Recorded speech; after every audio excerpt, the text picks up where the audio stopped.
menyimpang dari aturan-aturan tertentu, baik dari hukum Indonesia maupun hukum agama lainnya. Mungkin seperti itu. Oke, terima kasih Mas Aryandika ya. Benar namanya Mas Aryandika ya? Mas Aryandika ini adalah Ketua BEM Fakultas Hukum. Pada saat ini saya rasa kemampuan beliau di bidang hukum itu juga sangat baik.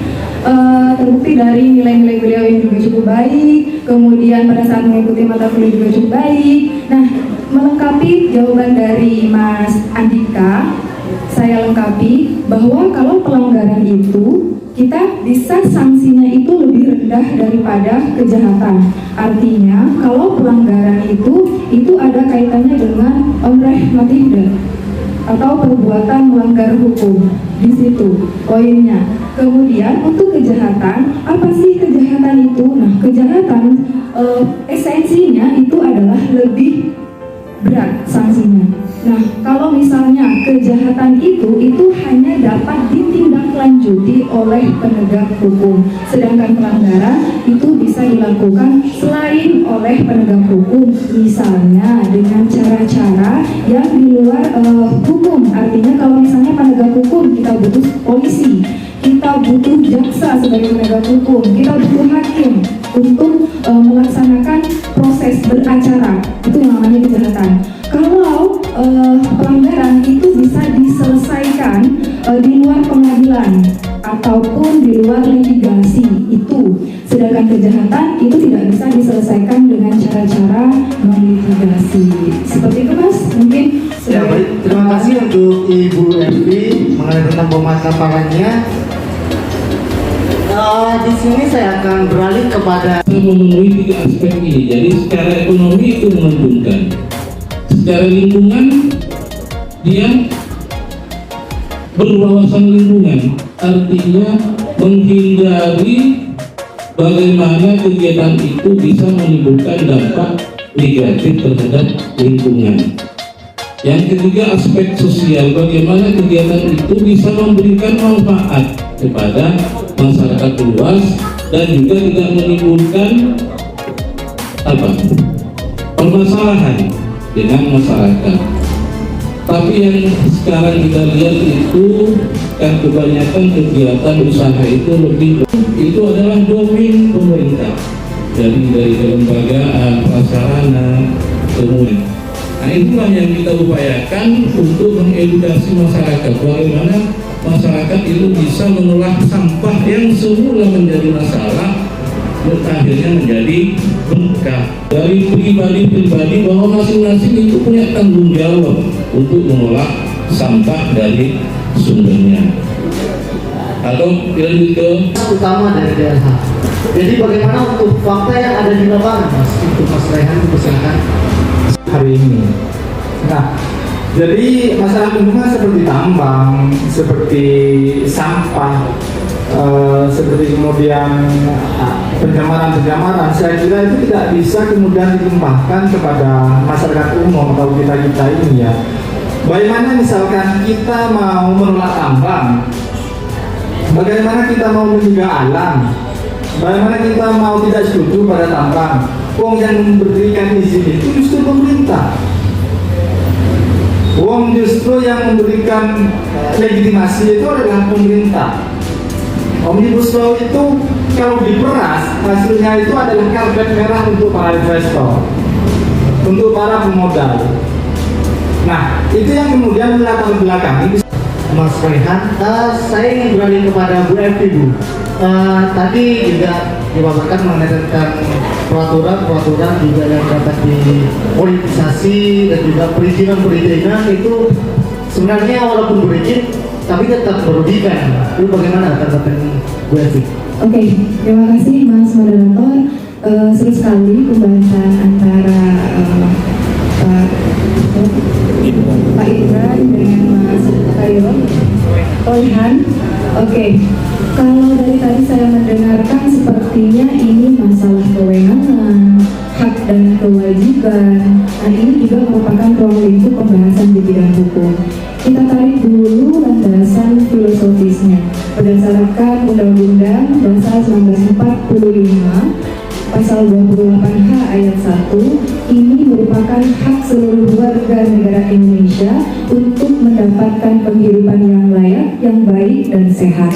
Selain itu, kita tarik lagi ke pasal selanjutnya, pasal 33 ayat 3 UUD 1945. Di dalam konstitusi itu juga menyebutkan bahwa seluruh air dan kekayaan alam yang berada di dalamnya dikelola dan dikuasai oleh negara. Nah, kalau kita tarik di situ, kita sudah dapat konsep nih, yaitu konsep pertanggungjawaban negara atau state responsibility, ya. Kalau tadi Pak Imran bilang sudah berpindah kewenangannya yang biasanya dari pemerintah daerah, sekarang sudah beralih ke pemerintah tingkat provinsi. Nah, kita lihat di sini ada juga teori kewenangan. Nah, teori kewenangan ini kita kenal ada 3, yaitu kewenangan atribusi atau atributif, dan yang kedua ada kewenangan delegasi, dan yang terakhir ada kewenangan mandat. Kalau kewenangan itu berasal langsung dari undang-undang, itu sudah merupakan kewajiban pemerintah. Artinya tanpa pelimpahan kewenangan pun itu sudah harus dilakukan. Yang pertama. Yang kedua, kewenangan delegasi. Itu ada pelimpahan dari pihak yang lebih tinggi kepada pihak yang lebih rendah. Itu tadi yang mungkin dibahas oleh Pak Imran. Kemudian yang terakhir adalah kewenangan mandat. Nah, kewenangan mandat ini perbedaannya dengan kewenangan delegasi adalah di pertanggungjawabannya. Kalau kewenangan delegasi itu tanggung jawabnya berpindah kepada delegatoris, maka untuk tanggung jawab mandat itu tetap berada pada pemberi mandat. Jadi yang melaksanakan kewenangan itu tidak ikut bertanggung jawab. Itu kalau kita lihat dari pandangan teori pembagian teori kewenangan. Kemudian terkait tadi masalah hak dan kewajiban, di sini saya berbicara masalah hak tanggung jawab negara atau state responsibility. Tanggung jawab negara.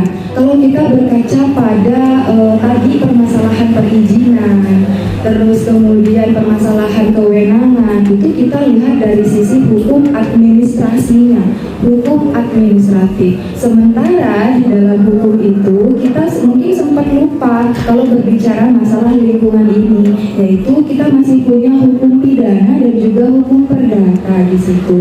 Kalau kita tidak bisa menggunakan ranah administratif karena terkait atau masalahnya itu ada di perizinan. Kalau tadi Pak Imran bilang kita tidak bisa melakukan A karena belum mendapat izin pelaku usaha ini untuk melakukan pertambangan, sehingga kita tidak bisa menindaklanjuti.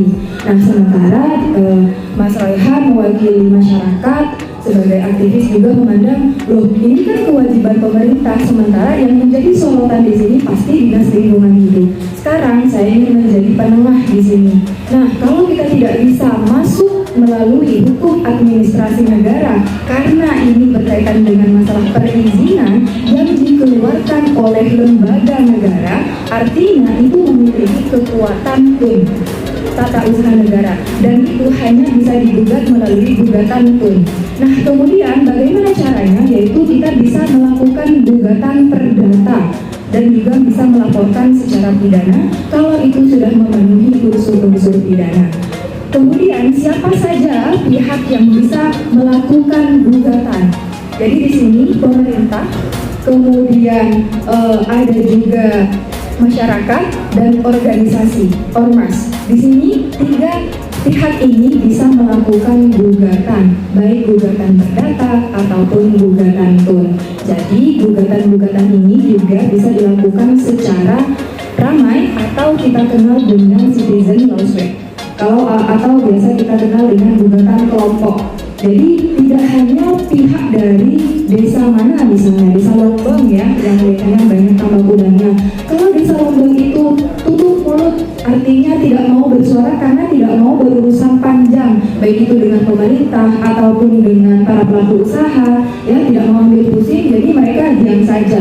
Sementara masyarakat aktivis seperti teman-teman mahasiswa ini geram akan hal itu. Kenapa sih kok penduduk di sana diem? Padahal ini juga berdampak pada masyarakat di sekitar itu, sekitar Lombong misalnya. Mereka takut ya. Nah, caranya seperti apa? Bisa melalui gugatan kelompok itu.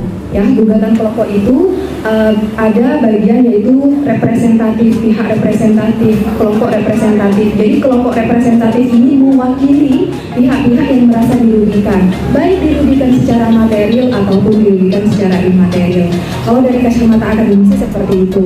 Seperti itu Mas Moderator. Ya, terima kasih untuk tanggapannya Bu Devi. Ini mengenai lingkungan hidup yang ada di Kabupaten Sumeneb, yang itu banyak sekali dampak negatifnya terhadap lingkungan di Kabupaten Sumeneb.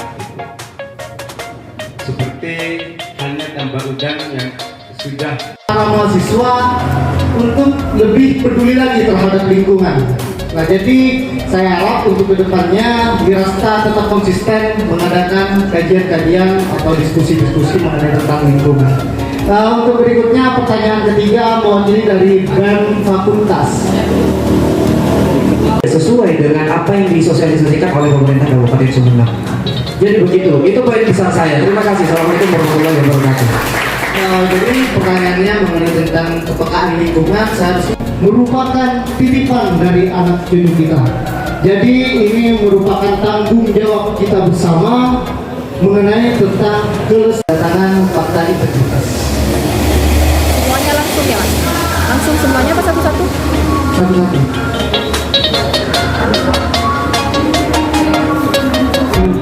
Acara untuk di sini saya para moderator ingin meminta kesediaan para hadirin dari pemateri dan juga para narasumber untuk mendeklarasikan acara diskusi ini dengan sebuah foto bersama.